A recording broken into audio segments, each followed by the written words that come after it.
story so far.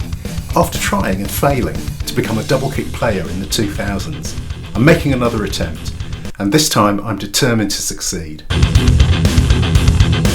In this episode I'll show you how it's going. Have I made progress? Stay tuned to find out.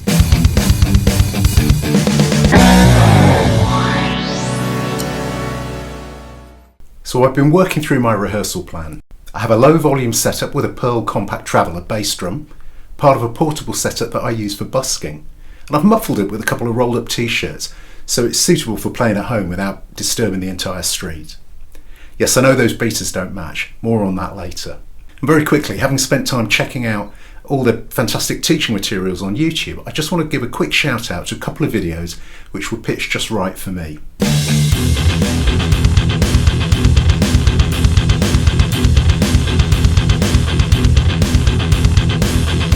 I've been working on eighths, triplets and sixteenths, as well as working on the speed of each leg, and all to a click for accuracy.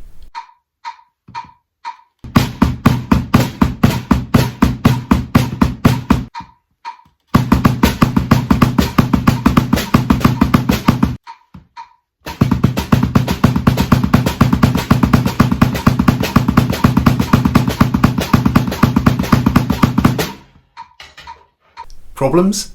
Yep, plenty of those. In particular, flamming between my right foot kick and left hand on the snare, on the 2 and the 4 when playing sixteenths, remembering to breathe at faster tempos, and recognising that I need to get a lot faster ultimately, and fundamentally putting in the time with my left leg. I simply haven't done the mythical 10,000 hours in the way that I have with my right.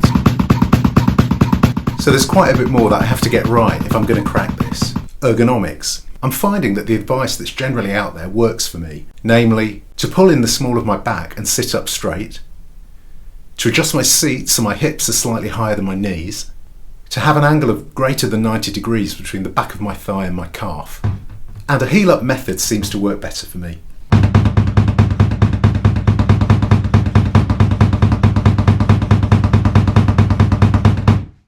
And now I just have to keep drilling away, wax on, wax off. A few words about my kick pedal. This is it. It's seen some action, which reminds me I must have made an effort back in the 2000s before giving up. It's a bit worn out. The springs probably need changing. And I've even got odd beaters on it, which isn't great. I could apply some care and attention to this pedal set, but, and I'm reluctant to admit this, I'm wondering if I need a new double kick. Oh no, gear acquisition syndrome.